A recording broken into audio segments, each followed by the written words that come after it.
बिचरा प्रहरीहरू कोही पनि घर बिदा बस्न पाउँदैनन्। अहिले पनि अरूको दशैं तिहार छठ रमाइलो भइरहेको बेलामा सबभन्दा धेरै ड्युटीमा बिदा मनाउने बेलामा खटिनुपर्छ। अनि घर बिदा कहिल्यै नबस्ने ती प्रहरीहरूलाई घर बिदाको 1 महिनाको रकम पनि राजाको पालामा दिने गरिएको थियो। त्यसरी दिने गरिएको थियो। दशैं पेस्किँदो छँदै थियो। 14 महिनाको तलब हुन्छ। प्रहरी यति धेरै खट्छन् भनेर राजाका पालामा दिने गरेको त्यो पछि राजालाई सबै अधिकार खोसेर कमजोर बनाइसकेपछि यी दलहरूले आफै खाइदिए। जहिल्यै बाटोमा धुलो धुवा हावाहुरी खपेर बस्नुपर्छ, कति धेरै रोगहरू लाग्छ। त्यही कारणले स्वास्थ्य उपचार खर्च पनि आफैले आफ्नै तलबबाट त्यहीबाट काट्नुपर्छ। त्यो जुत्ता सडकमै देशकै काम गर्दा गर्दै फाट्छ। त्यो जुत्ता फाट्दाखेरि जुत्ता सिलाउने पैसा पनि आफ्नै गोजीबाट झिक्नुपर्छ। अनि 5 वर्षमा 1 जोर जुत्ता दिन्छ सरकारले। तर नेताहरूले चाहिँ 10 अर्ब 41 करोड रुपैयाँ स्वास्थ्य उपचार खर्च लिएका छन्।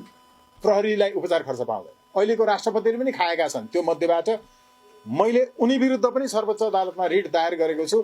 म्याद बुझेका छन्, म्याद बुझेर लिखित जवाब फर्काएका छैनन्। यो अराजकता हो, यो संविधान विपरीत हो। किनकि संविधानले व्यक्तिले त पर्छ नै पर्छ, संवैधानिक यस्ता अङ्गहरूले पनि अदालतको आदेश मान्नै पर्छ, कर्तव्य हो भनेर लेखेको छ। उहाँ कर्तव्यच्युत राष्ट्रपति, भ्रष्टाचारी राष्ट्रपति हो। किनभने आचार भ्रष्ट भनेको आचारमा नबस्ने हो। संविधानले आचार राष्ट्रपतिलाई म्याद बुझेपछि जवाब फर्काउनु पर्छ भनेको छ, फर्काउनु भएन। निरङ्कुश भनेको अहिलेको व्यवस्था हो, जसलाई अंकुश लगाउने कोही छैन। यस्तो देशघाती एमसीसी गर्दा पनि कोही अंकुश लाउने भएन।